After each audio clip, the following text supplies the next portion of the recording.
Hello जी। Hello जी, जय श्री कृष्णा जी। नई नई पिक्चर चालू करेंगे। कैसे हो आप लोग सब? हाँ जी। हाँ, एक सेकंड, एक मिनट दीजिए। तो क्या बोल रही पब्लिक? क्या बोल रही है पब्लिक? क्या बोलती है? ग्रुप वन अच्छे से खत्म हुआ? हाँ जी। हाँ, ग्रुप वन की एग्जाम दे चुके हैं आप लोग। अ, कुछ ऐसे बच्चे भी है जो शायद बोथ ग्रुप के लिए प्रिपेयर कर रहे हैं और ग्रुप वन तैयार कर चुके हैं, अब ग्रुप टू के लिए आए हैं, है ना? ओके। मतलब हमारे पास दो कैटेगरी ऑफ बच्चे हैं यहाँ, जो कुछ ऐसे हैं कि जिनका सितंबर अटेम्प्ट है और जिसका जनवरी अटेम्प्ट है। जनवरी अटेम्प्ट वाले तुम लोग तो ऐश करो यार, बहुत टाइम है अभी, है ना? लेकिन ग्रुप वन खत्म हो चुका है। ग्रुप वन स्टार्ट करना चाहते हो, यू कैन, आप स्टार्ट कर सकते हैं। क्या हमें एकदम पागल बन जाना पड़ेगा? बिल्कुल जरूरत नहीं है।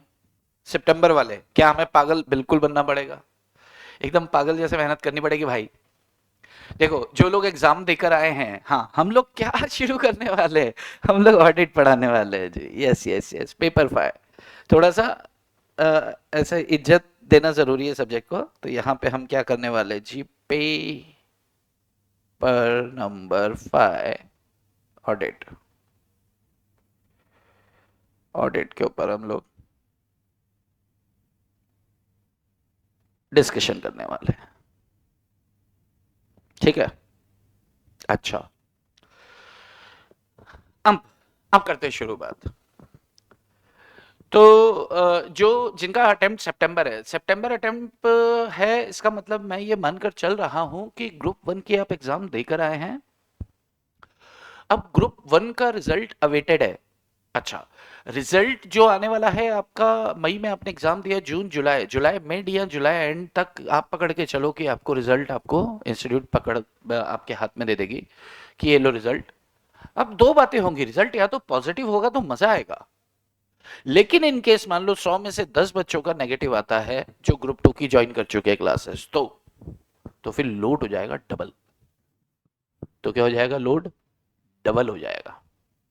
तो आप लोग से गुजारिश इतनी सी है कि अगर आपका पेपर, आपको जरा सा भी ऐसा लग रहा है कहीं कि यार एक संशय है, एक डाउट है, एक पेपर मेरा ठीक नहीं गया, तो मुझे कहीं ना कहीं डाउट तो लग रहा है। क्योंकि जैसे क्या होता है, क्रिकेट होता है ना, क्रिकेट, अपन ने बैट ऐसे आगे ड्राइव किया लेकिन बॉल गई कीपर के पास। तो बैट्समैन को सबसे ज्यादा पता होता है कि स्निक लगा कि नहीं लगा। स्निक होता है ना, टच करके, छू के बॉल चली गई। तो ठीक वैसे ही जब आप क्वेश्चन पेपर उधर सॉल्व करके आते हैं ना इंस्टीट्यूट में, तो सबसे ज्यादा पता आपको होता है कि भाई रिजल्ट जो है वो पॉजिटिव आने वाला है या कहीं ना कहीं सवाल है। तो अगर ऐसा लगता है कहीं सवाल है, तो भाई ग्रुप टू की तैयारी के साथ साथ कोई एक सब्जेक्ट रोज 2 घंटे शाम को ग्रुप वन भी साथ में लेकर चलना, सेफ साइड के लिए, ठीक है? वो कोई भी सब्जेक्ट हो सकता। अच्छा, मान लो कि नहीं, और यार मैं तो क्लियर हो गया, कोई चक्कर नहीं है, क्लियर हो गया, बड़ी अच्छी बात है। लेकिन अगर कोई सवाल आ जाता है तो आप थोड़ा सा आप मेरे जो, what I am feeling, what I am seeing, कि आज से 1.5 महीने बाद आपके सामने 3 सब्जेक्ट हैं, आपके सामने 3 की जगह 6 हो सकते हैं, 5 हो सकते हैं, एक आधा एग्जामेशन आ गया, कुछ भी हो सकता है। तो ये सेफ साइड के लिए मैं आपको बता रहा हूँ। खैर, ये सारी बातें हम क्यों करें जी? हमें क्यों करना? हमें क्या लेना? हमें तो हमारा ऑडिट पढ़ाना है। नहीं नहीं नहीं, पढ़ाना भी तो आपको ही है ना। तो हम थोड़े से ऐसे ही है जी, पढ़ाना भी आपको है, तो ग्रुप वन की चिंता भी थोड़ी सी तो रहनी पड़ेगी ना। क्योंकि क्या होगा कि ये जुलाई मिड में आएगा और फिर आपको टेंशन चालू हो जाएगी, टेंशन, है ना? तो तब टेंशन ना हो, इसलिए 2 घंटे रोज अगर एक सब्जेक्ट करोगे, 15 से 20 दिन में एक सब्जेक्ट आप खत्म कर दोगे, क्योंकि आपने अभी अभी सारा खत्म करके आए हैं। तो 2 घंटे, एक वो होता है ना इंश्योरेंस का प्रीमियम भरना, अरे कौन सा मर रहा हूं, अरे कौन सा एक्सीडेंट हो रहा है, लेकिन हो गया तो इसके लिए आप 2 घंटे रोज के उसको देकर चलना। चलो, हम लोग बात करते हैं जी हमारे नए नए नए नवेले, न्यू न्यू सब्जेक्ट ऑडिट के बारे में। और ऑडिट के ऊपर हम लोग चर्चा करते हैं। एक सेकंड में फ़ोन को साइलेंट पे कर देता हूँ। आपको मालूम है कि ये फ़ोन जो है मेरा टन पन चलता रहता है। चलिए, audit audit audit audit audit,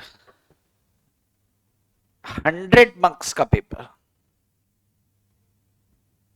क्या इसमें कोई ब्रेकअप है क्या? जैसे लॉ के अंदर ब्रेकअप था, 70 मार्क्स का ये और लाइक 30 मार्क्स का अदर लॉ, 60 मार्क्स का आपका कंपनी लॉ, 10 नंबर का है। ना ना ना ना, इसमें कोई ब्रेकअप नहीं है। 100 मार्क्स मतलब 100 मार्क्स का ऑडिट। हाँ, इसका ब्रेकअप जो है वो ब्रेकअप आपको मालूम है कि 30 मार्क्स का क्या आता है इसके अंदर। 30 मार्क्स का आपको इसके अंदर क्या आता है, ऑब्जेक्टिव्स, यानी कि तुक्का। तुक्के दो तरीके से मारते हैं जी। एक होता है तुक्का विद ज्ञान, एक होता है तुक्का विदाउट ज्ञान।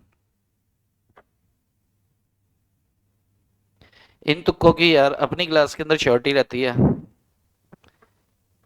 25 से 28 मार्क्स की, 25 to 28 मार्क्स। अगर अच्छा, हमारी क्लास का एक रूल, लॉ में भी आपको पता है यही रूल था, और ऑडिट में भी हम यही रूल लेकर चलेंगे कि क्लास को ध्यान से सुनना है बस। अगर आपने ध्यान से सुन लिया और जो मैं आपको लिखने को दूंगा वो आपने लिख लिया या मैं लिखवाऊंगा क्लास के दौरान, मैंने बहुत सारा लिखवाना है ऑडिट के अंदर, बच्चे फंसते लिखने में ही है, लेखन शैली में बच्चे को दिक्कत आती है। तो क्लास को ध्यान से सुन लिया, आप पास हो। क्लास को आपने ध्यान से सुन लिया, प्लस मैंने क्लास के दौरान जो लिखवाया आपने उसे लिख लिया। रात को घर पे बैठ के आपने मान लो लॉ ऑडिट का हमारा जो टाइमिंग रहेगा 1.5 घंटा रोज का रहेगा। मैं आपको सारी चीजें मैं आपको बताने वाला हूँ बैच के बारे में, क्या चीज होने वाली है, क्या क्या क्या हम कवर करने वाले हैं और किन चीजों से हम परहेज करने वाले हैं, सारी चीजें मैं आपको बताऊं। हमारा जो 1 से 1.5 घंटे का हमारा सेशन होगा, 1.5 आवर्स। टाइमिंग क्या होगा जी अपना? टाइमिंग होगा 11:30 AM to 1 PM। ये हमारा टाइम होगा। शाम कितने समय में खत्म हो जाएगी क्लास? कितने दिन, दिन नहीं होता, आवर्स होते हैं। आपको लेक्चर कितने आवर्स के लगने हैं? 100 to 120 आवर्स, 100% कवरेज। 100 से 125 घंटे लगने वाले। 100 घंटे लगेंगे, हाँ, 100 से 125 घंटे लगने वाले हैं। ये आप बात को मान के चलना। ओके। इस दौरान हमारा क्लास का स्टाइल क्या होगा? स्टाइल बस ये होगा कि आपको एक नोटबुक साथ में लेकर बैठना है, ठीक है। नोट्स आपको प्रोवाइड होंगे आपके रजिस्ट्रेशन के। विद इन 7 डेज आपको बुक पहुंच जाएगी। सब बुक्स कितनी देने वाले हो? बहुत बढ़िया। बुक्स आपको 3 मिलने वाली है, एक module 1, module 2, module 3, M1, M2 and M3। Books कितने वाली हैं, कितनी मिलने वाली है? 3। कब मिल जाएंगी? आपके रजिस्ट्रेशन के विद इन 7 डेज आपको बुक 1 पहुंच जाएगी। उसके बाद आपका जब मॉड्यूल 1 के ऊपर हम चर्चा करेंगे, मॉड्यूल 2 पहुंच जाएगा, मॉड्यूल 3 एक साथ पहुंच जाएगा, राइट। अच्छा, हम वापस आते हैं ऑडिट सब्जेक्ट के ऊपर। सब्जेक्ट आपका 100 मार्क्स का है। 100 मार्क्स में 30 मार्क्स के ऑब्जेक्टिव आने हैं, जिसमें से 25 नंबर बड़े आराम से पकड़ के चल सकते हैं, और सेकंड 70 मार्क्स का आपका डिस्क्रिप्टिव आता है। 70 मार्क्स का डिस्क्रिप्टिव आता है। डिस्क्रिप्टिव आता है जिसमें से 50 मार्क्स पकड़ना बहुत ज्यादा आसान है। आसान कब होगा और कैसे होगा, ये आसान बनाने वाले हो आप। आपको क्या करना है? क्लास को ध्यान से सुनना है बस। जो लोग मेरे स्टूडेंट्स हैं उनको मालूम है कि सुनना बहुत काम होता है। दूसरी चीज क्या? जो मैं क्लास में लिखवाने वाला हूं, राइटिंग करना है विद द फैकल्टी। लिख के दे रहा हूं, 70+ मार्क्स अपन लेकर आएंगे ऑडिट के अंदर। और 70 लाने पर आपको मालूम है कि हमारी क्लास में जो 70+ मार्क्स लेकर आता है हम उसको क्या करते हैं? गोवा ट्रिप देते हैं। या पुराने बच्चे हैं, अगर नहीं है आपके साथ तो आप पूछ सकते हैं। हम लोग गोवा ट्रिप देते हैं, 70+ लाने पर गोवा ट्रिप देते हैं, अगर आप गोवा ट्रिप जाना चाहते हैं तो। अगर आप नहीं जाना चाहते तो सीए फाइनल में पढ़ाई करने के लिए आपको हमारी साइट से मिलेगा टैब। ओके, अब बात आती है जी, सर ये लेक्चर्स क्या संडे को भी चला करेंगे? तो जिंदगी बहुत खूबसूरत है। Monday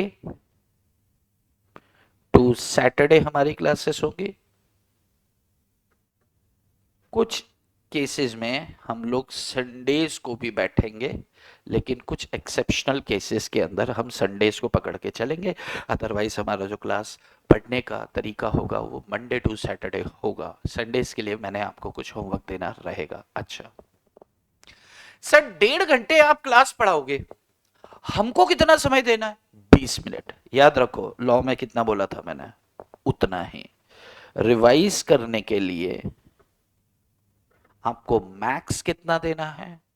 20 minutes at home. ठीक है, वो बात और है। अगर मान लो मैंने आपको कुछ लिखने वाला होमवर्क दे दिया, अगर आपको कुछ रिटर्न होमवर्क मिला है जो कि हफ्ते में 1 या 2 बार होगा, तो वो उसको अपन उस टाइम को 20 मिनट में एक्सक्लूड कर रहे हैं। उसमें शायद यार 15-25 मिनट, आधा घंटा एक्स्ट्रा लग सकता है। यानी कि मुझे आपके सिर्फ 2 घंटे चाहिए। 2 घंटे, 1.5 घंटे जब अपन सेशन पढ़ रहे होंगे और शाम के टाइम 20 मिनट के अंदर जितना मैंने डिस्कस किया उतना रिवाइज कर लेंगे। अगर आप एक भी क्लास मिस नहीं करना, और एक भी ये 20 मिनट घर वाला मिस नहीं करना। अगर आपने मेरी ये 2 बातें मान ली ना, 70+ लिख कर दे रहा हूं आपके हाथ पे होंगे। सिंसियरिटी देखो ना, प्रैक्टिकली एक चीज बताऊं ना, ऑडिट पढ़ाने वाली दुनिया है यार, सब पढ़ा रहे हैं, and each and everybody is chartered accountant यार, all the CS are taking audit lectures. तो उसका अच्छा है, इसका खराब ना, ना सबका अच्छा है। स्टाइल सबका अलग है यार, मेरा अपना स्टाइल है, तमाम फैकल्टीज हैं, सबका अपना अपना स्टाइल है। तो आप किसी के स्टाइल को किसी के ऊपर नहीं रख सकते। किसी को क्या पसंद आता है, किसी को अक्षय कुमार पसंद है तो किसी को शाहरुख पसंद है। सबकी अपनी अपनी पसंद होती है, वो चक्कर छोड़ दो थोड़ी देर के लिए। स्कोर को किसका बच्चा करता है? किसी का बच्चा स्कोर नहीं करता, बच्चा खुद स्कोर करता है जो खुद सिंसियर होता है। अगर आप सिंसियरिटी बरतेंगे तो आप स्कोर कर पाएंगे। आप लेक्चर देख रहे हो, ध्यान कहीं और है, चाहे मेरा देखो चाहे किसी का देखो यार, कुछ नहीं होने वाला उससे। ध्यान से सुनने का मतलब क्या है? वो 1.5 घंटा जब आप क्लास के दौरान बैठे हो तो आप क्लास में ही रहो। यहां से भी आप क्लास में होने चाहिए, फिजिकल भी क्लास में होने चाहिए। सर मेरा मिस हो गया, कोई चक्कर नहीं है, लेक्चर देख लो, वीडियो लेक्चर आप देख लो। बहुत सारे लोग तो वीडियो लेक्चर जी ड्राइव पर ही देखने वाले हैं। तो आपको क्या करना है, आपको ध्यान से समझ के चलनी है इस चीज को, इस बात को। और वो बात क्या है कि भाई साहब, एक लेक्चर देखेंगे उसके साथ 20 मिनट का रिवीजन हमें देना ही है। अगर आप 70+ चाहते हैं तो आपको ऐसा लगेगा यार मेरा तो 4 बैकलॉग लग गया, 4 लेक्चर एक साथ देख लेता हूं। मत देखो 4, 2 लेक्चर देख लो, 40 मिनट उनको 20-20 मिनट दोनों को देके रिवाइज कर लो। उसके बाद नेक्स्ट, ज्यादा पागल बनने की जरूरत भी नहीं है। चीजों को थोड़ा हल्का लेना चालू कर दो, चीजों को थोड़ा सिंपल लेना चालू कर दो, लेकिन इतना भी हल्का मत ले देना कि आप हो जाएगा हाँ, तो यह हाँ हो जाता है, चक्कर में मत रहना यार। ठीक है, चलो और क्या होने वाला है जी? हाँ सर, वो जी ड्राइव होगा तो उसमें व्यूज आते हैं कुछ, आपको अटेम्प्ट तक मिलेंगे, अनलिमिटेड व्यूज। और ट्रस्ट में, एक बार अगर आपने बड़े ध्यान से सुन लिया और अच्छे से देख लिया ना, आप यकीन मानो आपका मन ही नहीं करेगा दूसरी बार देखने को। सही बता रहा हूं। आपको लगेगा यार इतने सारे 100 घंटे क्यों सर, कोई 25 घंटे का काम दो ना। Yes yes yes yes yes, बिल्कुल। आपका एक रिवीजन रिवीजन क्लास भी होगा, अगेन जी ड्राइव पे आपको मिल जाएगा। लाइव भी होगा, अच्छा ये लाइव भी चलेगी अपनी क्लास और जी ड्राइव पे भी मिलेगी। तो लाइव भी होगा, जी ड्राइव पे भी मिलेगा। और ये अप्रोक्सीमेट 30 घंटे, 30 आवर्स का मतलब आप समझ रहे हो, यानी कि 20 डेज आप देखेंगे अगर 1.5 घंटा, तो फिर अपना पूरा ऑडिट 20 दिन में खत्म होगा। सर इसमें छोड़ छोड़ के पढ़ेंगे है ना, ना कुछ नहीं छोड़ेंगे, सारा कवर होगा। अरे ऐसे कैसे होगा, अरे पीएस का जादू है रे, पवनीत सर का जादू है ये। तो यहां पर हम ये पीएस का जादू, इसको नाम दे देते चलो बैच को, ठीक है। तो ये पीएस का जादू इन 30 आवर्स, पीएस का जादू इन 30 आवर्स, ये एक बैच हम लोग अनाउंस करेंगे। और ये अनाउंस करेंगे तो कुछ लोग अगर ऐड होना चाहेंगे, क्योंकि क्या है कुछ ऐसे बच्चे हैं जो बोथ ग्रुप दे रहे हैं और उनका मान लो कुछ नेगेटिव हो जाता है, तो उस समय हम सेकंड ग्रुप में जो बच्चा टपक गया अटक गया तो उसके पास ज्यादा समय होता नहीं है, तो 15-20 दिन में उसको पूरा ऑडिट कराने वाले हैं, पूरा ऑडिट, ठीक है, स्पीड में होगा। लेकिन क्योंकि उसने पहले से एक बार पढ़ा हुआ है तो उसको टेक्निकल वर्ड्स में दिक्कत नहीं आएगी, और वो टेक्निकल वर्ड्स पे हम लोग मेहनत करने वाले हैं आपके साथ, जो हम ये वाले सेशन के अंदर करेंगे। हाँ, क्या इसकी कोई फीस होगी? बिल्कुल, ये फ्री ऑफ कॉस्ट होगा, ये आप लोगों के लिए फ्री ऑफ कॉस्ट होगा। जो नए बच्चे ऐड होंगे उनके लिए जाहिर सी बात है कुछ तो एक नॉमिनल, यार घर तो हमें भी चलाना है ना, हम बहुत सारे पैसे वाले थोड़ी, हम बहुत कम पैसे वाले हैं। तो हम लोग क्या करेंगे कि हम एक नॉमिनल साइड पे उनसे फीस रखेंगे जो सिर्फ ये सेशन के लिए आने वाला होगा। सर क्या रेगुलर बच्चा ये खाली रिवीजन से काम चल जाएगा? प्रश्न ही नहीं उठता यार, क्योंकि बहुत सारे ऐसे शब्द हैं जिस पर रुक कर डिटेल डिस्कस करके आप लोगों को समझाना होगा। उसके बाद फिर हम लोग लाइक उस पे से ऐसे दौड़ के निकलेंगे ना, तो फिर आप हर चीज को पिक करते हुए निकलेंगे। बात समझ में आ रही है? ओके, अच्छा सर, हाँ हाँ हाँ हाँ, सर हमारी फीस कितनी होगी? फीस बहुत नॉमिनल है, बहुत ज्यादा नॉमिनल है, एकदम कम है, मजा आ जाएगा आपको जिंदगी का। अच्छा सर, तो ठीक है सर, हमको मजा चाहिए, बिल्कुल बिल्कुल बिल्कुल मजा आपको देंगे। अच्छा, हमारे क्लास का स्टाइल क्या होने वाला है, पैटर्न क्या होने वाला है? पैटर्न ऑफ क्लास, क्लास का पैटर्न होगा जी हमारा 11:30 to 1 हम लोग बैठने वाले हैं। हमारी कोशिश होगी डिस्कशन प्लस एटलीस्ट एक जवाब, 1 और 2 answer writing on case studies. सबसे ज्यादा बच्चा फंसता है ना, अगर आप अपने सीनियर से चर्चा करेंगे कि यार ऑडिट का पेपर कैसा था, तो वो बोलेगा यार क्या बोले क्या लिखे समझ ही नहीं आता। ऐसे ऐसे केसेस आते हैं ना कि कुछ भी लिखो वो सही है लेकिन सही नहीं है, इंस्टीट्यूट बोलती है। हम इंस्टीट्यूट को बोलते हैं जो हम कह रहे हैं वो सही नहीं है, तो इंस्टीट्यूट बोलती है देख तू जो कह रहा है ठीक है, पर जो एप्लीकेबल ये ऑडिटिंग स्टैंडर्ड्स है ना उस हिसाब से सही नहीं है यार। तो तो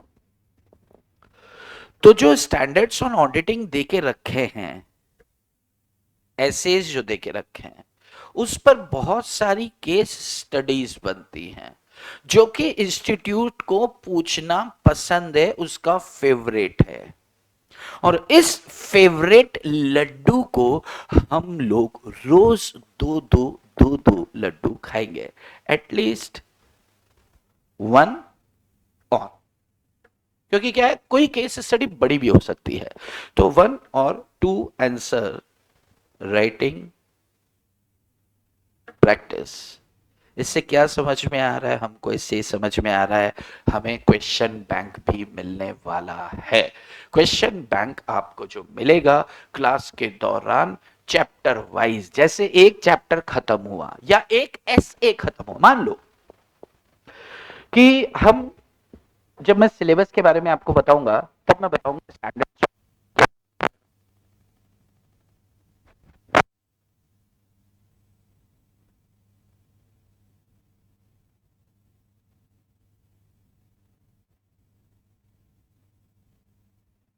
sorry sorry sorry sorry, battery चली गई थी, बैटरी खत्म हो गई थी, फिर से सुना फिर से सुना। हम बात करें कि इंस्टीट्यूट का फेवरेट होता है, इंस्टीट्यूट का क्या फेवरेट होता है कि जो 70 मार्क्स का डिस्क्रिप्टिव क्वेश्चन देगी ना, उसमें अप्रोक्सीमेट 60% वो क्वेश्चन पेपर गलत बोल दिया। 70%, मिनिमम 70, कम से कम 70% वो क्या करते हैं कि स्टैंडर्ड्स पर केस स्टडीज बना देते हैं। केस स्टडी बना देंगे, नीचे नीचे कई बार फ्लैट क्वेश्चन पूछ लेते हैं, डराते हैं। ऊपर से केस स्टडी दिखती है, ऐसा हुआ, ऐसा हुआ, ऐसा हुआ, ऐसा हुआ, ऐसा हुआ, बताओ इंटरनल कंट्रोल सिस्टम से आप क्या समझते हैं, इसके एलिमेंट्स। तेरी साला चप्पल निकाल के मारू। ऊपर से तू पूरी पिक्चर दिखाने की जरूरत क्या थी, जब नीचे कह रहा है कि इंटरनल कंट्रोल सिस्टम बताओ ना, और इसके एलिमेंट्स बताओ, आपको 4 नंबर देंगे। और यार 4 देगा, नीचे की 2 लाइन से भी समझ में आ रहा है, तुम पूछ क्या रहे हो, तो फिर केस स्टडी क्यों हमको दिखाई, डराने के लिए। हाँ, है ना। और कुछ केस स्टडीज जो होती हैं ऐसी होती है भाई, जो ओवरहेड ट्रांसक्रिप्शन। हमारा क्लास का तरीका ये रहेगा, चैप्टर खत्म करो,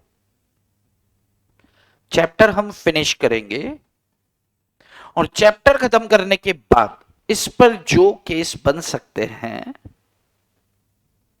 वो केस स्टडीज के आंसर हम लोग क्या करेंगे, डिस्कस करेंगे। और डिस्कस करने के बाद मैं आपसे बात करूंगा, आपसे पूछूंगा, आप उधर से मुझे जवाब देंगे, ठीक है। आंसर डिस्कस करने के बाद फिर मैं आपको क्या करूंगा, लिखवाऊंगा। और जब मैं आपको लिखवाऊंगा तो जो आपसे डिस्कशन किया तो आपको समझ में आएगा कि कहां कमी रह गई थी, वहां पे अपन इसको ठीक कर लेते हैं। हर चैप्टर की क्वेश्चन की प्रैक्टिस चैप्टर खत्म होने के बाद ही कर लेंगे, तो आप ये मान के चलो कि साथ के साथ तैयारी होगी हमारी। हम बिल्कुल, मेरे दिमाग में जनवरी वालों, मेरे दिमाग में जो ये आपके सितंबर वाले बच्चे हैं ना, ये बैठे हुए हैं कि इनका एग्जाम है, और इसमें तुमको क्या फायदा होने वाला है यार, तुम्हारा भी खटाखट फटाफट होने वाला है। तो आपको एक नोटबुक तो अलग से बनानी है, जिसके अंदर हम चैप्टर्स के क्वेश्चन और उसके सॉल्यूशन लिखने वाले हैं। क्वेश्चंस की शीट जो होगी, पीडीएफ आपको नजर आने लगेगी यहां पर, और आपके पास पहुंचा भी दी जाएगी। जवाब आपको मैंने टाइप्ड जवाब नहीं देने हैं, जवाब हम क्या करेंगे, लिखेंगे। बहुत सारे, ओके, जितने हम लिख सकते हैं हम लिखेंगे। सीन समझ में आ रहा है, बात पकड़ में आ रही है। चैप्टर खत्म, खत्म, कंप्लीट खत्म सब। इसमें तो फिर हमको तो बेनिफिट मिल जाएगा, बिल्कुल मिलेगा, बट सर टाइम भी तो लगेगा। अरे टाइम लगेगा तो टाइम दो ना। अरे सर फिर हमको रोज लिखेंगे। हाँ, रोज लिखना ही पड़ेगा भाई। तो ये बहाने ड्रामे अपन सोचेंगे कि फिर कभी चर्चा करें, है ना। ये बहाने ड्रामे आपके खत्म नहीं होंगे। आपका उद्देश्य है पास होना, मेरा उद्देश्य है 70+ तक लेकर जाना। तब पहले कभी आप लोग, शायद कुछ बच्चे ऐसे हैं जो मुझसे शायद रेगुलर पढ़े हैं, और कुछ बच्चे ऐसे हैं जो सिर्फ फास्ट ट्रैक पढ़े थे। जो रेगुलर पढ़े हैं उनको मालूम है कि हम लोग बहुत डिटेल में डिस्कशन करते हैं, अंदर घुस घुस घुस घुस उतर उतर के करते हैं। और जो लोग फास्ट ट्रैक में बैठे थे, फास्ट ट्रैक वाले भी जानते हैं कि साला फास्ट ट्रैक भी हम इतना दम लगाते हैं कि लोगों को लगता है रेगुलर पढ़ा रहा है। ठीक है, तो अपना डिस्कशन, अपना एक्सप्लेनेशन जो होगा, आपको अगर आपने ध्यान से सुन लिया, बस आपका काम हो गया यार। उसके बाद जब हम लिखेंगे ना, तो फिर मैं आपको लिंक करूंगा चीजें, लिंक एकदम जैसे मैं लिंक करूं, आपको दौड़ के पहुंचना है वहां पे, आप पहुंच जाओगे। तो will try like this, okay. चलो, तो सर ये है हमारा क्लास में हम लोग क्या कैसे करने वाले हैं। किसी बच्चे को कोई दिक्कत तकलीफ परेशानी हो, मैं नंबर दे दे रहा हूं यहां पर, यू कैन कॉल मी और you can message me. Call call अगर करना है, कॉल है ना, कॉल। अगर आप कॉल करना चाहते हैं ना भैया, तो आप भैया शाम को 7 बजे के बाद कॉल कर ले रहा हो। चलो, अगर if you want to call then after 7 PM, है ना, एक मैसेज डाल देना कि need to talk regarding audit batch, will talk, है ना, हम बात करेंगे। 9680610072। मेरा नाम है CA पवनीत सिंह सलूजा, ठीक है। हाँ सर, ये कहाँ पर होंगे? बिल्कुल, एक चैनल है जी हमारा, चैनल स्टार्ट किया है जी। चैनल का नाम लिंक मैं आपको भेज दूंगा, है ना? जिस लिंक पर आपको ये मिला है ये लेक्चर ना, वहीं पर आपको जो है लाइव भी उसी पर चलने वाला होगा, ठीक है? ओके। वैसे मेरी एक स्पा करके इंदौर में एकेडमी चलती थी, spa, Pavneet sir spa, Pavneet sir's spa. But अभी मैं पूना आ गया हूं, तो मैंने अपनी स्पा वहां पे थोड़ा सा वाइंड अप करके आ गया था। तो हो सकता है इसी नाम से चैनल को हम आगे spa, spa means what? Spa means massage services नहीं, स्पा सलूजा प्रोफेशनल एकेडमी, है ना? कितना कितना वो नाम है ना, रिलैक्स दे देने वाला। यस। तो आप हमारे स्पा में आइए, आपको हमारे स्पा में लॉ और ऑडिट वाली मसाज करके देते हैं, प्रॉपर वाला। 70 मार्क्स, गोवा चलो। चलिए, तो ये हमारा हमारी क्लास का पैटर्न होगा, किस तरीके से हम लोग क्लास के दौरान हम क्लास को लेकर चलने वाले हैं। एक अब ये सब पेपर है ऑडिट का। हाँ, 100 नंबर का पेपर है सर। Yes sir. तो क्वेश्चन कैसे आते हैं मैंने बता चुका हूं आपको साहब कि फ्लैट क्वेश्चंस आएंगे 15-20 नंबर के, 40 से 50 नंबर के आएंगे आपको केस स्टडीज, केस स्टडी आएंगे, या फिर वन लाइनर मार देते हैं। एक लाइन आपको, अच्छा पहले पता है लॉटरी क्या थी? 30 मार्क्स के तो आपको आते थे ऑब्जेक्टिव क्वेश्चंस, और 15 से 20 नंबर के आपको आ जाते, 14 नंबर के, 16 नंबर के आपको आ जाते थे क्या? True false, correct incorrect. यानी कि वो भी लॉटरी थी। बट इंस्टीट्यूट अब उस पैटर्न को फॉलो करता है नहीं करता है, राम जाने भगवान जाने। अब नहीं करता है वैसे, अभी इस अटेम्प्ट में नहीं किया है, तो करेक्ट इनकरेक्ट अगर हट गया, जैसे क्या होता है इस बार नहीं किया, हो सकता है अगली बार करे।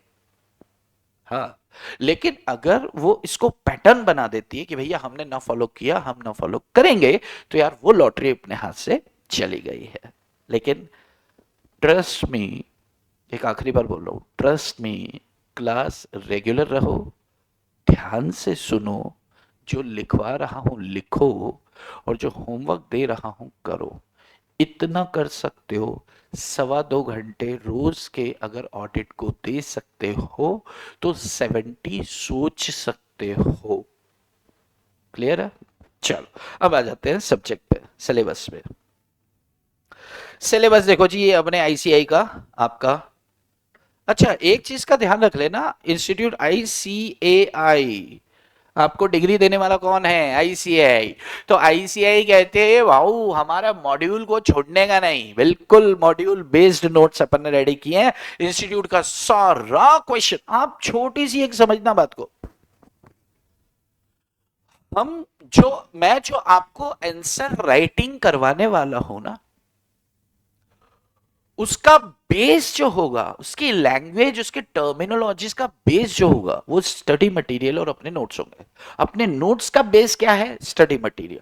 क्यों है ऐसा? सुनना ध्यान से। इंस्टीट्यूट ने एग्जाम में क्वेश्चन पेपर फेंका, ध्यान से समझना। इंस्टीट्यूट ने एग्जाम में क्वेश्चन पेपर फेंका, आपने अपना जवाब लिखा, आपने जवाब लिख के सबमिट कर दिया, इंस्टीट्यूट के पास कॉपीज पहुंची, इंस्टीट्यूट ने एक चार्टर्ड अकाउंटेंट भाई को बोला कि भाई ये चेक कर दियो। तो सीए बोल रहा है इंस्टीट्यूट हम चेक कर देंगे, पर वो इसका जवाब बताइए ना, क्या है जवाब? तो फिर इंस्टीट्यूट वाले रुको, हम सजेस्टेड आंसर देते हैं। सजेस्टेड आंसर कहां से उठा के देती है इंस्टीट्यूट? इंस्टीट्यूट अपने मॉड्यूल से उठा के देती है, स्टडी मटेरियल से। ये लो सजेस्टेड, हम करके दे रहे, चेक करके दे रहे, और वो देखेगा आपका जवाब स्टडी मटेरियल, आपका जवाब स्टडी, स्टडी मटेरियल मतलब सजेस्टेड, आपका जवाब सजेस्टेड, आपका जवाब सजेस्टेड, आपका जवाब सजेस्टेड, आपका जवाब सजेस्टेड, उससे शब्द मैच हो रहे कि नहीं हो रहे। यानी कि इंस्टीट्यूट का स्टडी मटेरियल का सजेस्टेड। अभी सोचो, मान लो कि उसको ऑडिट का बहुत ज्यादा ज्ञान नहीं है, सॉरी हर सीए को होता है, होता है, लेकिन एजुकेशन या एकेडमिक्स की बात करें तो शायद नहीं होता।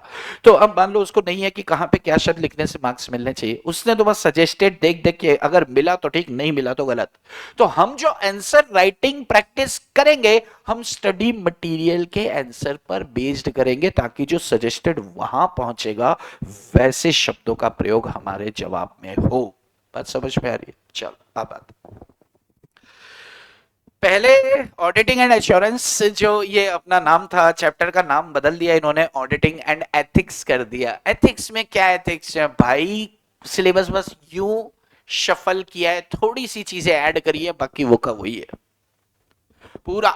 यस, पूरा वो का वही है, थोड़ी सी चीजें हटा दी हैं, थोड़ी सी चीजें लगा दी हैं। ओके, यहां देखो, आईसीएआई ने जो अपने को स्टडी मटेरियल दिया है, उसमें टोटल नंबर ऑफ चैप्टर्स आपको दिए हैं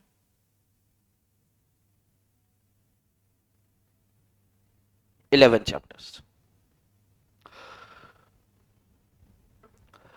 मॉड्यूल 1 में शायद 5 चैप्टर हैं, मॉड्यूल 2 में शायद 6 चैप्टर्स हैं, तो टोटल सिलेबस आपका 11 चैप्टर्स में कंप्लीट है।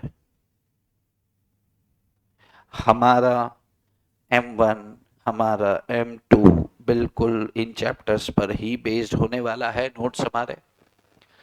प्लस हम एक M3 देने वाले हैं, और वो M3 क्या होगा, standards on auditing. Standards on auditing के ऊपर हम लोग एक अलग से बुक देने वाले हैं। क्यों? क्यों मेहरबानी साहब? 50 मार्क्स का स्टैंडर्ड्स ऑन ऑडिटिंग से ही क्वेश्चन पूछे जाते हैं, तो स्पेसिफिकली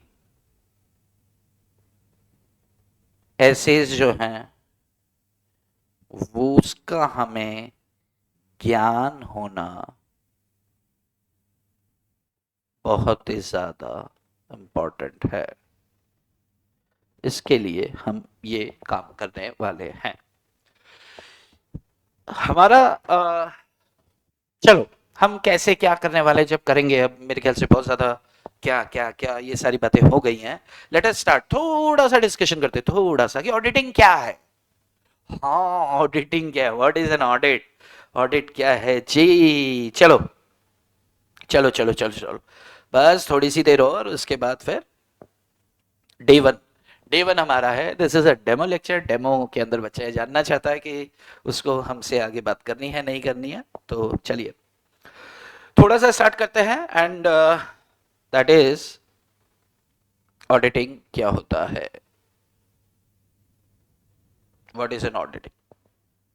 अच्छा, अकाउंटिंग और ऑडिटिंग दो शब्द है। एक वर्ड है अकाउंटिंग, दूसरा वर्ड है जी आपका ऑडिटिंग। अब मुझे एक बात बताओ कि ये जो अकाउंटिंग होती है, ये जो अकाउंटिंग होती है, इसके बारे में डिस्कशन करने की जरूरत नहीं है मुझे आप लोगों से, मैं ऐसा मान के चलता हूं।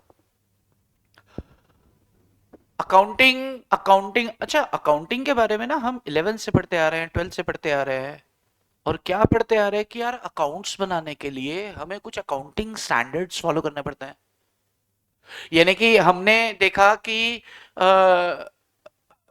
इन्वेंट्री का वैल्यूएशन करना है, तो अकाउंटिंग स्टैंडर्ड 2 कहता है कॉस्ट और NRV which ever is lower, उसके ऊपर हमें इन्वेंट्री का वैल्यूएशन करना है।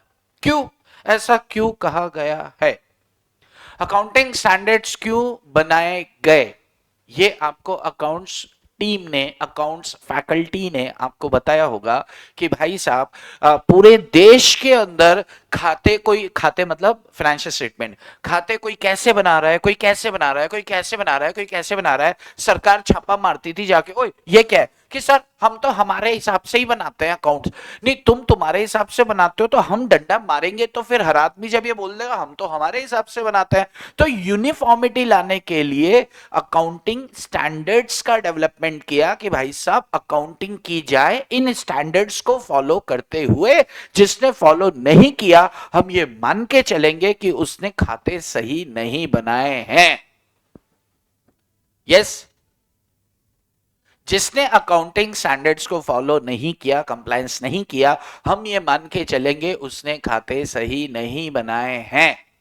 बहुत बढ़िया।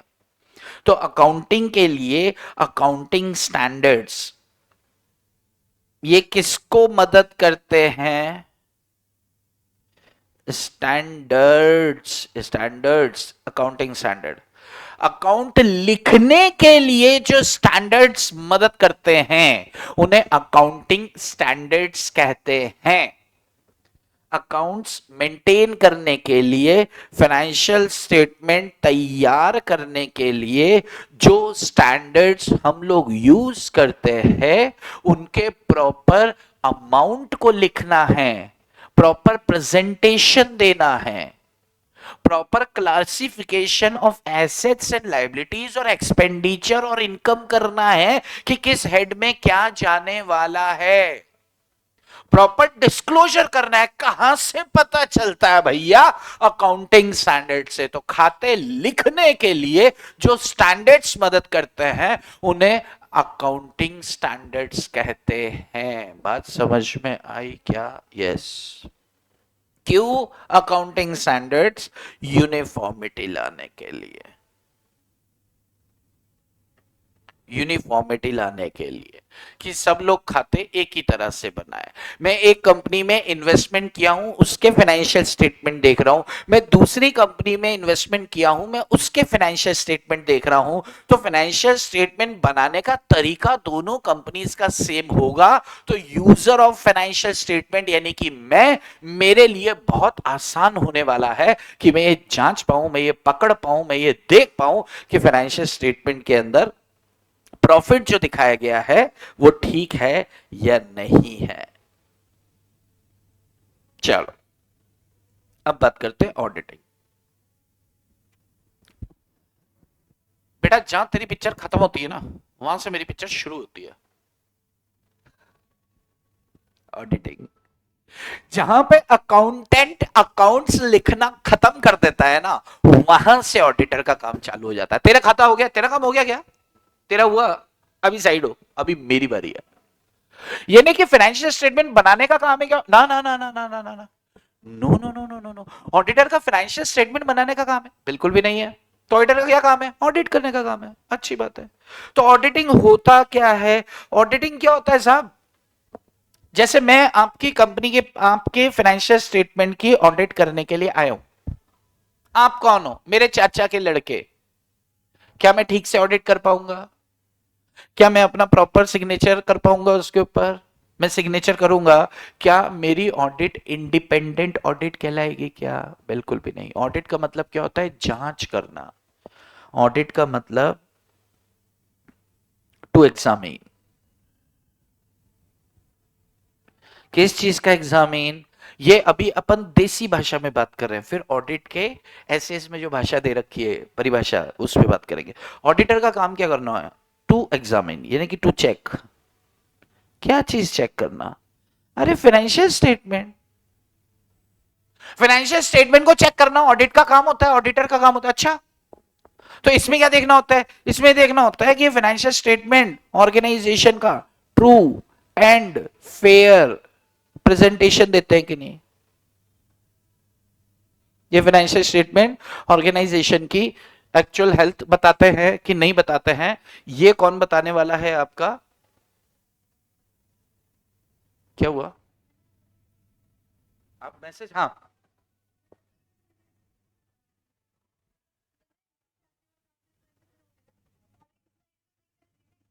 हाँ ठीक। चलिए, मैं क्या बात कर रहा था मैं भूल ही गया। ओके चलिए सुनिए, वापस से आते हैं यार, मैं इसको साफ कर देता हूँ। स्किप स्किप स्किप हो गया, देखो इससे क्या होता है। नहीं नहीं नहीं नहीं, याद आ गया। चलो सुनो, ऑडिटर का काम क्या है? टू एग्जामिन, एग्जामिन करना कि फाइनेंशियल स्टेटमेंट जो इन्होंने बनाए हैं, अकाउंटेंट ने बनाए हैं, वो सही है कि गलत है, बस इतनी सी बात। अच्छा, अब मुझे एक बात ध्यान से समझना, इसकी डेफिनेशन पर आएंगे पर थोड़ा सा समझने के बाद, ठीक है? हाँ हाँ हाँ हाँ, ए बी सी लिमिटेड एक कंपनी है, कोशिश करना समझ में आ जाए। डेफिनेशन लिखने के बाद एग्जांपल लेंगे तो मजा नहीं आएगा, एग्जांपल लेकर फिर डेफिनेशन लिखेंगे ना, फिर मजा आएगा। एबीसी लिमिटेड एक कंपनी है, ये कंपनी में 3 डायरेक्टर्स हैं, एक का नाम है अमर, एक का नाम है बी फॉर बीमल, और एक का नाम है चुनरी, एक का नाम है चुनरी। अब मिस्टर एक्स, अच्छा हमने कंपनी लॉ में ऐसा पढ़ा है कि हर कंपनी का ऑडिट कराना कंपलसरी होता है, हर कंपनी का कंपलसरीली आपको ऑडिट कराना बनता है। मिस्टर एक्स एक चार्टर्ड अकाउंटेंट है, ठीक है? अच्छा, इस एबीसी लिमिटेड के 1000, चलो 10,000 मेंबर्स हैं, शेयर होल्डर्स हैं। ध्यान से समझना बॉस, एक कंपनी है एबीसी लिमिटेड, एबीसी लिमिटेड के 3 डायरेक्टर्स हैं, अमर, बिमल और चुनरी। इस कंपनी के 10,000 मेंबर्स है, कितने मेंबर्स हैं? 10,000 मेंबर्स हैं। अच्छा, पैसा किसका लगा है? पैसा लगा है मेंबर्स का। ये तीनों कौन है?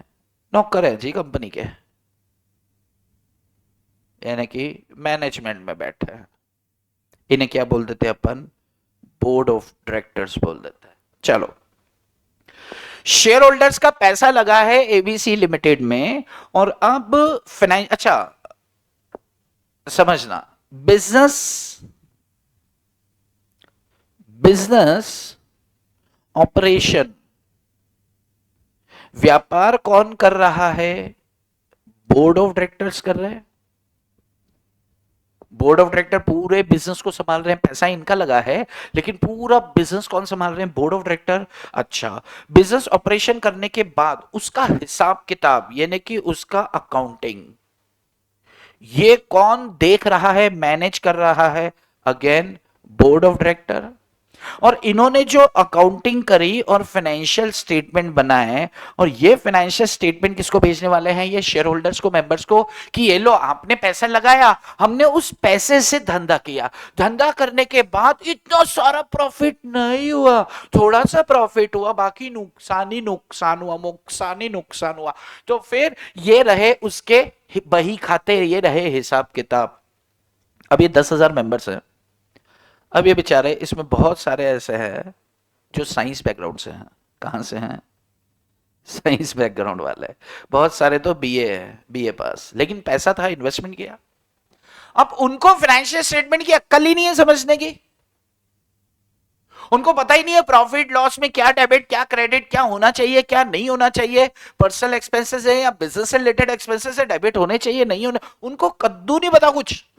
उनको बस इतना पता है कि हमने पैसा लगाया, उस पैसे से धंधा हुआ, धंधा होने के बाद जो प्रॉफिट निकला, वो प्रॉफिट का हिसाब हमें चाहिए, और वो हिसाब सही होना चाहिए। अब इनको समझ नहीं है कि वो सही है कि नहीं है, तो ये लोग क्या करेंगे? मालिक हैं, ये एक एक्सपर्ट को बुलाएंगे। ये किसको बुलाने वाले हैं? एक्सपर्ट को बुलाएंगे, और एक्सपर्ट से कहेंगे कि भैया हमें फाइनेंशियल स्टेटमेंट का ज्ञान बिल्कुल भी नहीं है यार, अक्कल नहीं है यार हमें, आप तो एक्सपर्ट हो। उस एक्सपर्ट की डिग्री द बॉस, चश्मा लगा के आएगा, कौन? Chartered accountant, the boss, CA. तो उन्होंने एक चार्टर्ड अकाउंटेंट को बोला कि भैया भैया आप हमारे फाइनेंशियल स्टेटमेंट ये देख के बता दो ना कि यार ये सही है कि नहीं।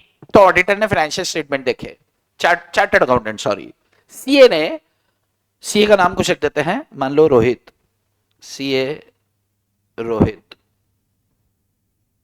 रोहित ने क्या किया, चार्टर्ड अकाउंटेंट साहब ने क्या किया, फाइनेंशियल स्टेटमेंट देखे और देखा, तो देखने के बाद बोला कि यार मेंबर्स, यहां देख के समझ नहीं आएगा मुझे, आपकी जहां पे खाते बनाए गए, जहां पे रिकॉर्ड्स रखे गए, मुझे इसको क्रॉस टैली करना पड़ेगा उन कागजों से, क्योंकि यहां पे दिखा है बिजली का बिल लगा 38 लाख रुपए, ठीक है, अब यहां पे लिखा है 38 लाख बिजली का बिल, बिजली के एक्सपेंसेस, तो वहां जाकर मुझे चेक तो करना पड़ेगा कागज, तो मेंबर्स ने बोला ठीक है आप जाओ, आप जाओ, और ये फाइनेंशियल स्टेटमेंट सही है कि नहीं है, क्योंकि हमें डाउट है यार। किस पे डाउट है कि ये डायरेक्टर्स जो हिसाब किताब दे रहे हैं वो हमें कहीं ना कहीं क्वेश्चनेबल लग रहा है, तो एक काम करो ना, जरा ये बताओ कि ये हिसाब सही है या नहीं है, इसका एग्जामिनेशन करके बताओ, एग्जामिन करो, जांच करो, चेक करो। बात समझ में आ रही है? अब ये सीए रोहित पहुंचा इस कंपनी में, मेंबर्स ने बुलाया था, देखो ध्यान से, सिर्फ ये उदाहरण चल रहा है अपना। ये जैसे ही पहुंचा यहां पर, चुनरी दौड़ के आई और इसके गले लग गई। चुनरी चुनरी चुनरी चुनरी दौड़ के आई और रोहित के गले लग गई। ये इसकी कजिन सिस्टर से, इसके मामे की बेटी है, इसके मामा जी की बेटी है, ठीक है। तो अमर और बीमल ने देखा कि ओहो, ये तो क्या चल रहा है, चार्टर्ड अकाउंटेंट के साथ इसका भाई बहन है अगर ये, तो हमारे तो मजे ही मजे, ठीक है। तो अब रोहित जो है वहां पर एग्जामिनेशन के लिए बैठ गया, चेकिंग के लिए बैठ गया। जहां पर उसको गड़बड़ नजर आई, बाकी के डायरेक्टर्स ने क्या बोला, ए चुनरी, तेरे भाई को बोलना जाने दे। तो उससे अपने भाई को बोला कि भैया यार जाने दो ना यार, आगे से ध्यान रखेंगे, अब हो गई गलती, छोड़ो। तो रोहित ने बोला अरे वो शेयर होल्डर जिनका पैसा लगा है यार, उनको जवाब देना है मुझे। अरे भैया हो गई गलती यार, इस बार जाने दो। रोहित बोला नहीं नहीं, मैंने मैंने इतनी सारी पढ़ाई करी और हमें सिखाया गया कि चार्टर्ड अकाउंटेंट ऑडिटर इंडिपेंडेंट होना चाहिए, इंडिपेंडेंट। तो मैं क्या करूं, अब बताओ, मुझे तो ट्रू एंड फेयर व्यू देना है। तो चुनरी ने बोला रुक, उसने अपनी मां को फोन लगाया, उसकी मां ने रोहित की मां को फोन लगाया, रोहित की मां ने रोहित को फोन लगाया, और रोहित को बात समझ में आ गई कि चुनरी जो कह रही है वही कर लेते हैं, घर की बात है। रोहित वहां पे हस्ताक्षर करके आ जाएगा अगर, तो क्या ये ऑडिट ठीक तरीके से कंडक्ट हुआ माना जाएगा क्या? नहीं।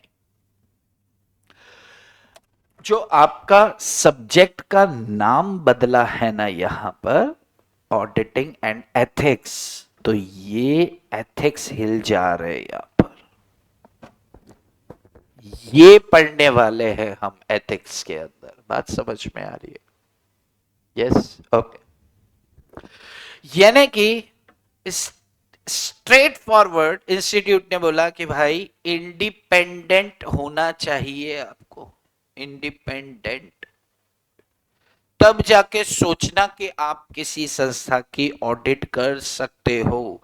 सबसे पहली प्री कंडीशन कि सर हम एग्जामिनेशन ऑफ फाइनेंशियल स्टेटमेंट करेंगे और फिर उसके ऊपर अपनी ओपिनियन एक्सप्रेस करेंगे कि whether they are true and fair और नॉट। नहीं, एग्जामिनेशन मत करो, इंडिपेंडेंट एग्जामिनेशन करो फाइनेंशियल स्टेटमेंट का, इंडिपेंडेंट एग्जामिनेशन करो फाइनेंशियल स्टेटमेंट का। ध्यान से सुनो, इंस्टीट्यूट ने क्या बोला कि भैया आपने जो यहां डिफाइन किया है ना कि भैया हमारा काम एग्जामिन करना, एग्जामिन मत करो, इंडिपेंडेंट एग्जामिनेशन होना चाहिए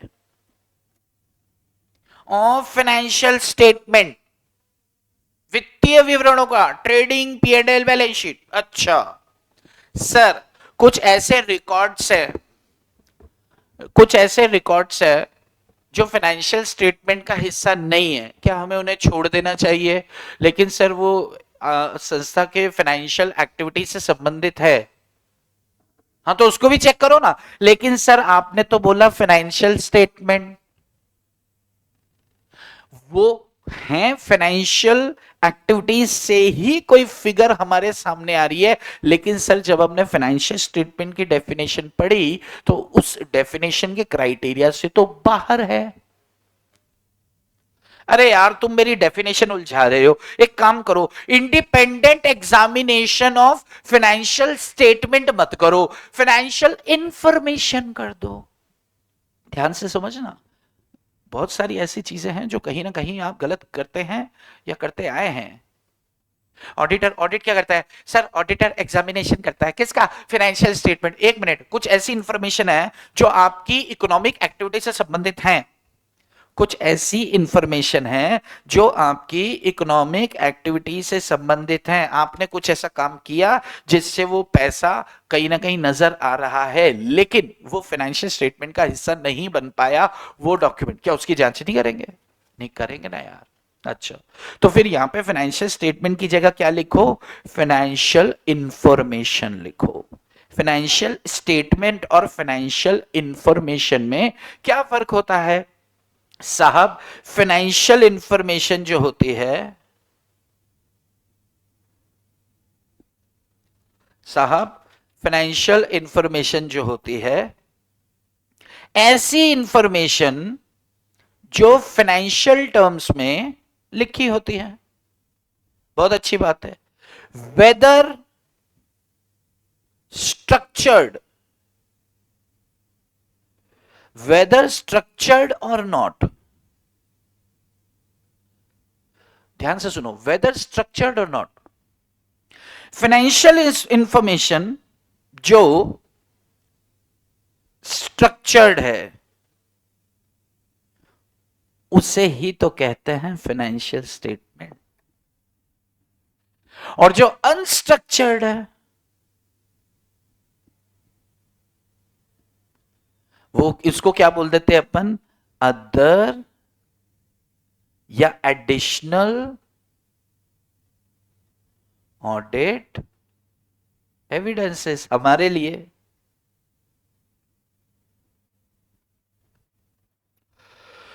स्ट्रक्चर्ड का मतलब क्या है कि भाई साहब हमने जो अकाउंटिंग स्टैंडर्ड सब पालन करते हुए, पालन कर करके कर करके कर करके कर करके कर करके कर करके कर करके हमने क्या किया? फाइनेंशियल स्टेटमेंट तैयार किया। अच्छा, फाइनेंशियल स्टेटमेंट तैयार करने के लिए ये हमने सारे प्रॉपर संजो के फाइनेंशियल इंफॉर्मेशंस को हमने वित्तीय विवरण बना दिए। तो फाइनेंशियल स्टेटमेंट क्या होता है? Structured financial information is called financial statement. Yes, एक बात, फाइनेंशियल इंफॉर्मेशन में स्ट्रक्चर्ड और अनस्ट्रक्चर्ड यानी कि अदर देन फाइनेंशियल स्टेटमेंट भी अगर कंपनी की किसी फाइनेंशियल एक्टिविटी से, कोई इकोनॉमिक एक्टिविटी से कोई फिगर सामने आती है तो उसको अपन क्या बोल देंगे? वो फाइनेंशियल इंफॉर्मेशन है। तो ऑडिटर को तमाम तरह के फाइनेंशियल इंफॉर्मेशन आइदर स्ट्रक्चर्ड और नॉट, आपको उसके ऊपर दिमाग लगाना है। तो ये दो शब्द यहां से पकड़ के हम चले कि ऑडिटिंग क्या होता है कि sir financial statement, financial information का इंडिपेंडेंट एग्जामिनेशन होता है। सर ऑडिट क्या होता है? फाइनेंशियल इंफॉर्मेशन का, फाइनेंशियल इंफॉर्मेशन का इंडिपेंडेंट एग्जामिनेशन होता है। बिल्कुल सही। क्या ऑडिट कराना सबके लिए कंपलसरी है? नहीं। क्या ऑडिट कोई भी करवा सकता है? यस। क्या प्रोप्राइटरी कंसर्न ऑडिट कराना चाहे करा सकती है? बिल्कुल करा सकती है। मेरी इच्छा, जब मर्जी कराऊं, पैसा दूं। और अब प्रैक्टिकली सोचो, मैं हूं बहुत बड़ा आदमी। मैं कितना बड़ा आदमी? 80 साल का? नहीं नहीं, वो वाला बड़ा नहीं। ध्यान से सुनना, मान लो कि मैं किसी और मैं एक ऑर्गेनाइजेशन चलाता हूं, प्रोप्राइटरी फर्म है और मेरी 6 दुकानें हैं। पूना के अंदर मेरी 6 दुकानें हैं, 2 दुकानें अलग अलग ब्रांचेस है, मेरी प्रोप्राइटरी फर्म है।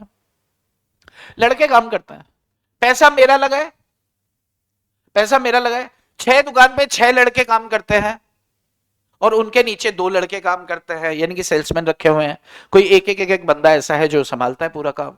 पैसा मेरा लगा है, धंधा लड़के कर रहे हैं, फाइनेंशियल स्टेटमेंट हिसाब किताब वो बना के दे रहे हैं। सही बना के दे रहे कि नहीं बता के दे रहे, मेरे को कैसा पता चलेगा?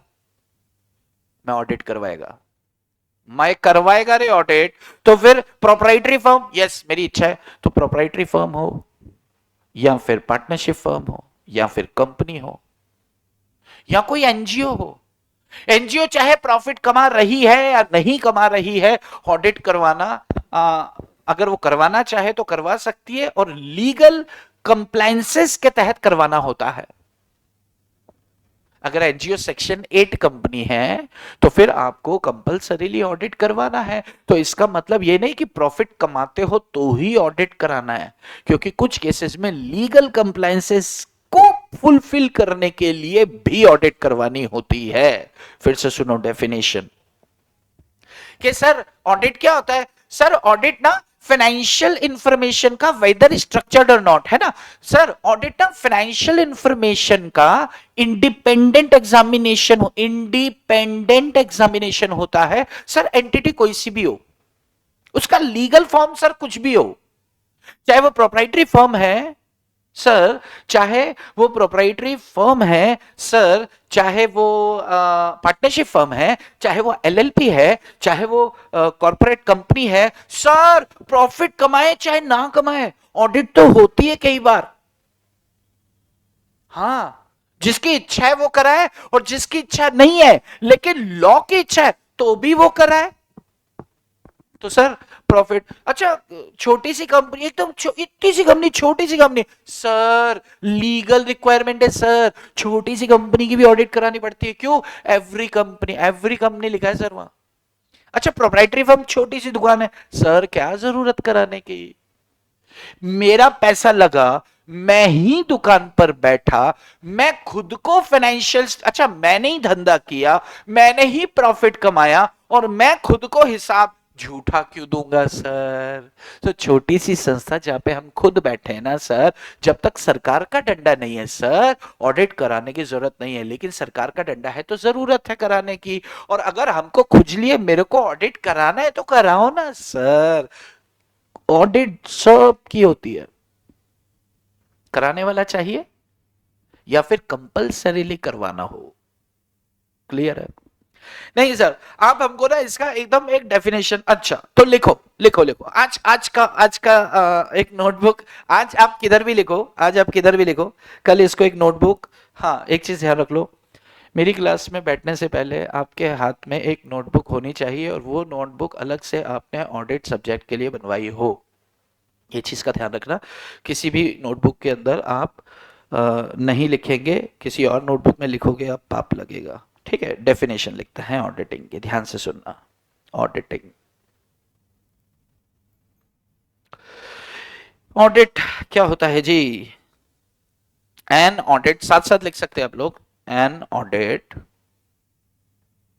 Is an independent examination, independent examination of financial information, of financial information of any entity, of any entity, whether profit oriented or not, whether profit oriented or not, whether profit oriented, irrespective of size, very good, छोटी हो बड़ी हो, irrespective of size or legal form. Legal form से क्या मतलब है इसका, कि यार वो प्रोप्राइटरशिप हो या वो पार्टनरशिप हो या वो एलएलपी हो, इससे मतलब नहीं है, आपको ऑडिट करानी है करा लो, मस्त रहो। क्यों कर रहे हैं एग्जामिनेशन करने के बाद, क्यों करते एग्जामिनेशन? ताकि हम उस पर अपनी ओपिनियन दे पाए। सच एन एग्जामिनेशन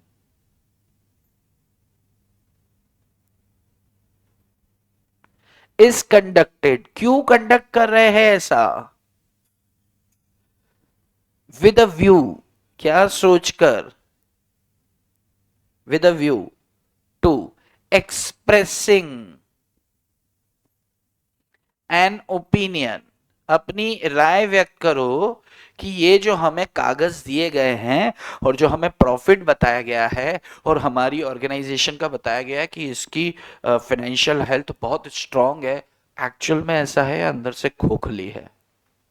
क्योंकि हमने तो सुना है ये तो डूबने वाले ओपिनियन देयर ऑन, मैं पूरा लिख दूं इसको, देयर ऑन, देयर ऑन मतलब वही फाइनेंशियल इंफॉर्मेशन। ठीक है, ध्यान से सुनो। अभी एक बात बताओ, जो ये डेफिनेशन ये इंस्टीट्यूट के एसएस में दिए भाई, as it is word to word cut short, ये का ये डेफिनेशन है इंस्टीट्यूट, आप चाहें तो लिख लें। ये डेफिनेशन जो हमने डिस्कशन किया है, डिस्कशन के आधार पर पूरी डेफिनेशन इंस्टीट्यूट ने ऐसी कैसी दी है।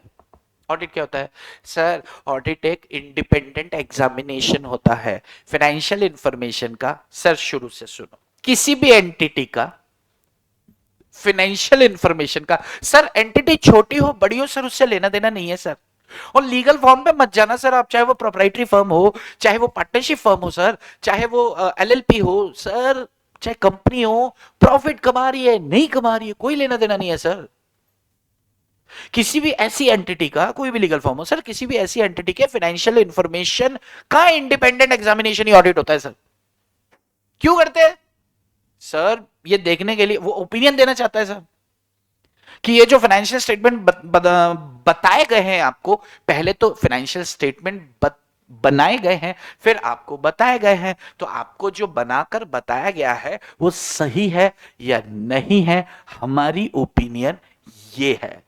यानी कि ऑडिटर क्या करता है? सिर्फ अपनी ओपिनियन देता है। ध्यान से सुनना, अगर मान लो किसी फाइनेंशियल इंफॉर्मेशन में या फाइनेंशियल स्टेटमेंट जो संस्था ने तैयार किए उसमें गड़बड़ थी, ध्यान से सुनो।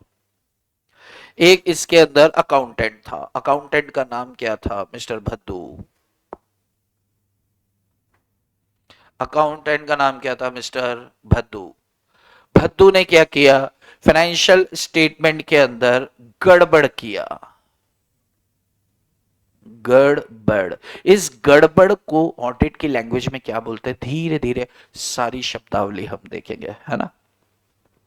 अकाउंटेंट मिस्टर भद्दू था, इसने फाइनेंशियल स्टेटमेंट में क्या किया? गड़बड़ किया। अच्छा, वो गड़बड़ किया तो क्या हुआ? कुछ नहीं, हम ऑडिटर हैं, हम होशियारी दिखाएंगे।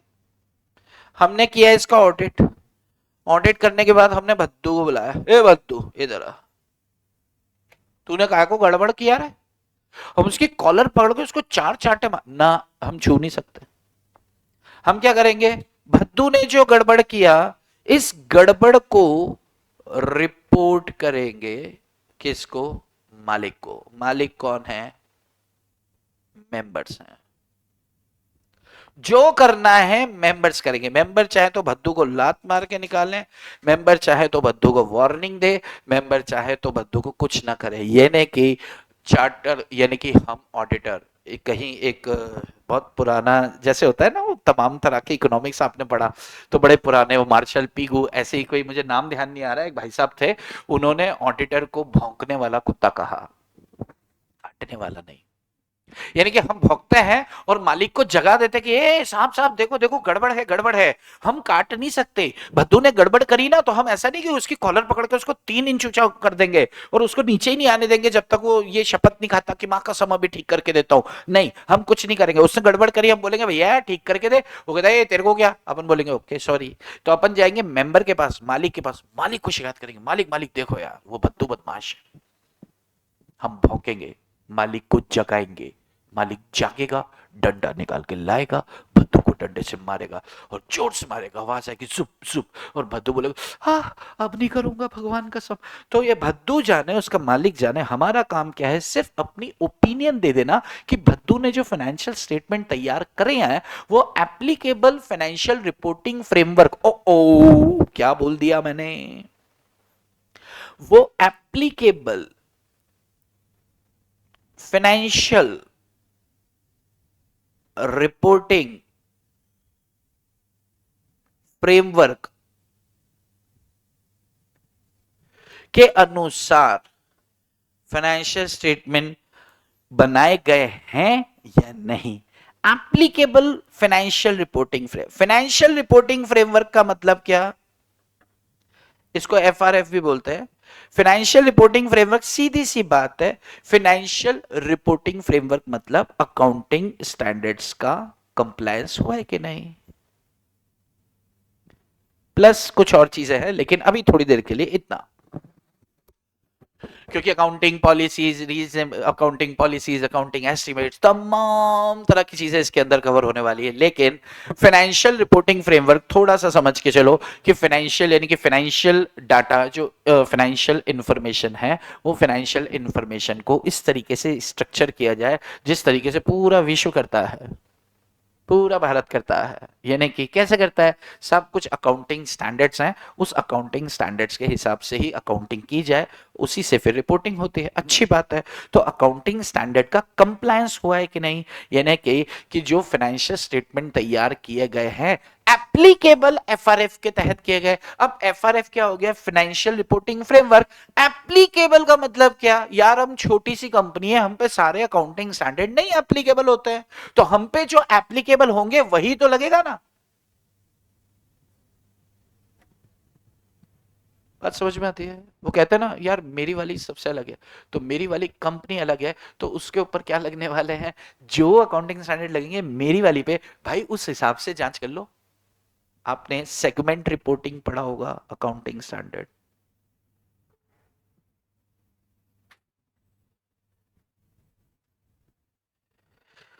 सेगमेंट रिपोर्टिंग क्या कहता है कि भाई साहब, अगर एक कंपनी है और उसको 4-5 अलग अलग प्रोडक्ट्स में या एरियाज में डील करती है, तो उसको सेगमेंट वाइज क्या करना पड़ेगा, प्रोडक्ट वाइज डिटेल्स मेंटेन करनी पड़ेगी। वो अकाउंटिंग स्टैंडर्ड उन पर एप्लीकेबल होगा।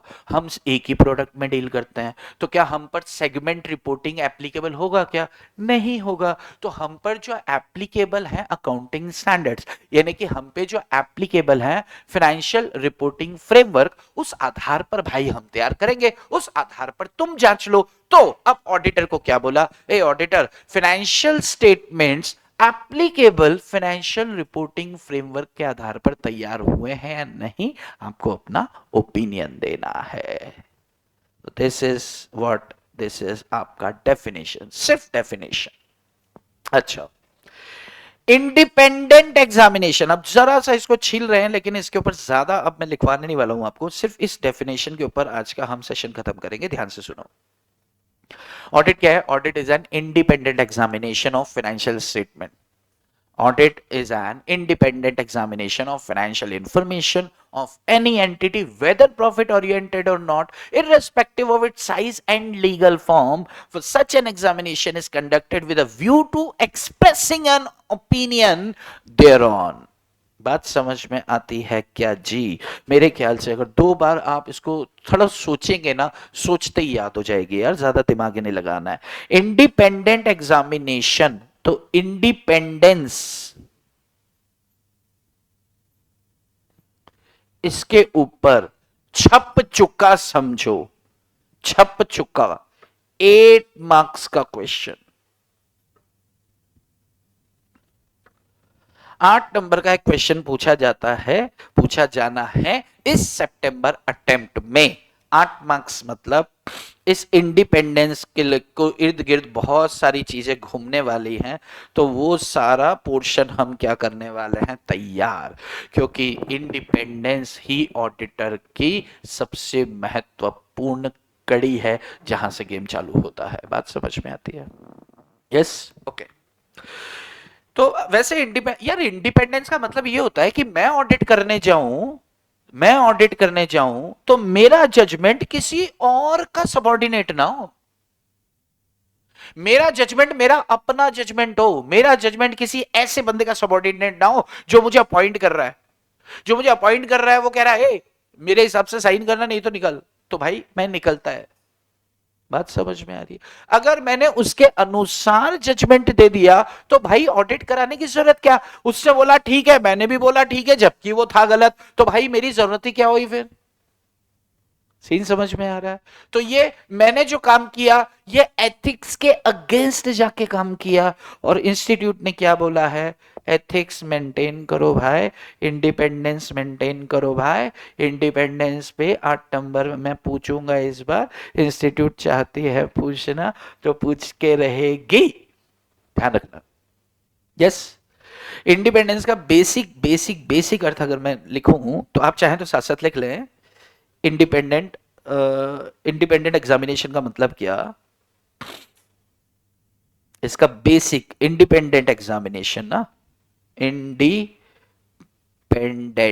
एग्जामिनेशन, मेरा जजमेंट किसी से इन्फ्लुएंस्ड नहीं होना चाहिए। लिखे, judgment of an auditor, judgment of an auditor is not subordinate, judgment of an auditor is not subordinate to the wishes or directions, to the wishes or directions, to the wishes or directions of another person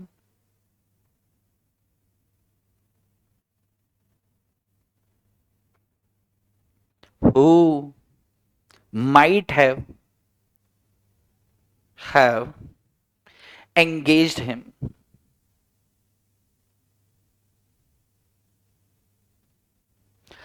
independent examination में, independent में इन्होंने हल्का सा slide सा बताया institute ने कि यार एक काम करो, थोड़ा सा समझ लो कि यार ऑडिटर का इंडिपेंडेंट एग्जामिनेशन का मतलब ये है कि यार ऑडिटर का जजमेंट किसी और बंदे से प्रभावित नहीं होना चाहिए, किसी और के इच्छाओं पर आप डिसीजन दे रहे हो, किसी और के डायरेक्शंस पे आप काम कर रहे हो, और स्पेशली वो जिसने तुम्हें अपॉइंट किया है, तो भाई तुम्हें अपॉइंट करने का मतलब क्या, जो वो कह रहा है रिपोर्ट देने को वो तो उसने खुद ही बना के दे दिया था, तो फिर तुम्हारी जरूरत क्या हुई?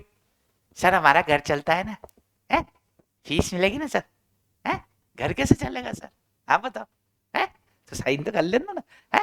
तो तेरी साइन की, हाँ तो तेरे को उठा के ना यहाँ पे एथिक्स, एथिक्स का मतलब समझ रहा है? एथिक्स का मतलब है कि तूने अगर इंडिपेंडेंस नहीं मेंटेन करी तो बेटा डंडा तेरे ऊपर भी बरसने वाला है, चक्कर में मत रही हो। चार्टर्ड अकाउंटेंट आईसीआई ने बोल के रखा है, एथिकल स्टैंडर्ड्स को फॉलो करना है, मतलब करना है। और सबसे पहली कहानी यही निकल के आती है भाई, स्वतंत्र रही हो, नहीं तो पीछे हम खड़े हैं, ठीक है? 8 नंबर के अंदर खड़े हैं ये। अच्छा, ऑडिट हमें क्यों बनना है? क्योंकि हमें बहुत अच्छा ऑडिटर बनना है? हाँ, नहीं, 100 नंबर के लिए। हमारी हमारा देखो, हमारा पहला रिक्वायरमेंट क्या होगा? 100 मार्क्स का सब्जेक्ट है यार, हमें बहुत अच्छा प्रोफेशनल, एकदम एकदम फाड़, एकदम जबरदस्त मजा आ जाए जिंदगी का, वो सब करेंगे। लेकिन तब देखो, घर सुख वसिया बाहर सुख पाया। सबसे पहले आपके घर में सुख होना चाहिए। घर में सुख होने के लिए आप होने चाहिए संपन्न। आप संपन्न, एक स्टूडेंट कब संपन्न होता है? जब वो अपनी एजुकेशन में एग्जामिशन लेकर आता है। हम लेकर आएंगे 70 मार्क्स। बात समझ में आती है? चलो, अच्छा देखो, आज का डे 1 हमारा सेशन था। डे 1 सिर्फ हमें, मुझे आपको सिर्फ ये बताना था कि हम क्लास कैसे लेंगे, हमारी क्लास का तरीका क्या होगा, क्या स्टाइल होगा, क्या पैटर्न होगा। बट फिर भी सोचा कि यार जब आए हैं, बैठे हैं, तो कुछ तो हम डिस्कस कर लें। हमने एक डेफिनेशन डिस्कस करी है। डेफिनेशन करिए, ऑडिटिंग क्या होता है? Auditing is an independent examination of financial information of any entity, whether profit oriented और नॉट, इररेस्पेक्टिव ऑफ साइज और लीगल फॉर्म। क्यों करा है भैया ये अपन ने? Such an examination is conducted with a view, to expressing an opinion thereon, उन फाइनेंशियल इंफॉर्मेशन या फाइनेंशियल स्टेटमेंट पे। इंडिपेंडेंट एग्जामिनेशन क्या साहब? इंडिपेंडेंट एग्जामिनेशन है किसी और के विश, किसी और के डायरेक्शंस पे हमें अपना जजमेंट नहीं बदलना है, नहीं लेना है। स्पेशली वो जो आपको अपॉइंट कर रहा है, ध्यान रहे, चाहे वो अपॉइंट कर आप अच्छा याद है अपन ने, अगर आपको याद हो, जब हमने, जो बच्चे मेरे स्टूडेंट्स हैं कंपनी लॉ के, तो कंपनी लॉ में ऑडिट एंड ऑडिटर्स चैप्टर में याद है हमने सेक्शन 140 कौन सा था याद करो, याद करो। हाँ, बहुत बड़े नालायक हो आप। हाँ, सेक्शन सर 141 था शायद, qualification and qualification and disqualification के अंदर हमने सबसेक्शन 3 कुछ याद करो, कुछ सबसेक्शन थे उसके अंदर, और उसमें हमने बात किया था कि यार डिस्क्वालीफाई अगर वो एम्प्लॉय का रिश्तेदार है, एम्प्लॉयर का रिश्तेदार है, कोई बिजनेस रिलेशनशिप है, यानी कि सारी डिस्क्वालिफिकेशन जो लगी हुई थी ना कहीं उस ऑडिटर की इंडिपेंडेंस पे क्वेश्चन आ रहा था कि यार मेरे चाचा का लड़का की मैनेजरियल पर्सन है, भाई मैं ऑडिट करूं क्या? वो बोलेगा नहीं यार, तू तेरे चाचा के लड़के के हिसाब से डिसीजन दे देगा, अपना जजमेंट बना लेगा। बात समझ में आ रही है? तो लॉ में भी लिखा गया ना, तो इंडिपेंडेंट वर्ड को ध्यान में रखकर लिखा गया। तो इंडिपेंडेंट के ऊपर अलग से कुछ कहानियां हैं, वो हम चर्चा करेंगे जब ये पोर्शन हमारे सामने आएगा। सीन समझ में आता है? ओके। तो चलिए, ये दिस वाज, कुछ बच्चे बोले थे डेमो डेमो, तो दिस वाज डेमो संख्या 1। आई जस्ट वांट कि भाई आप लोग जो है इसको देखें, अगर आपको जमता है, आपको अच्छा लगता है कि यार हमें ऑडिट आगे करना चाहिए साथ में, बिल्कुल हम लोग साथ में मिलेंगे। कल सेम टाइम पे आपको एक डेमो डेमो संख्या 2 भी आपको मिल जाएगा, तो आई विश कि आप एक बार देख लें, एक दो सेशंस। हाँ, जो हमारा क्लास चालू होगा वो 30 मई का हमने डेट दे रखा है, और वो लाइव स्टार्ट होगा। लाइव भी आप लोग बैठेंगे, आप क्वेश्चन और अपना डिस्कशन होगा। और अदरवाइज मान लो उस समय पे आप जॉब करते हैं, कुछ करते हैं, तो यू कैन वॉच वीडियो, आपको जी ड्राइव पे मिल जाया करेगा। ठीक है बॉस, चलिए। तो चलो जी, इजाजत लेता हूं, आज के लिए इतना ही, इजाजत लेता हूं। हम लोग आगे से शुरू करेंगे, एक एक सेशन में आपको और देने वाला हूं, उसके बाद फिर हम लाइव स्टार्ट करेंगे। तो आज के लिए इतना ही, आपकी शाम खूबसूरत हो, बाकी चर्चा करेंगे हम कल। चलिए जी, बाय बाय, जय श्री कृष्णा, टाटा।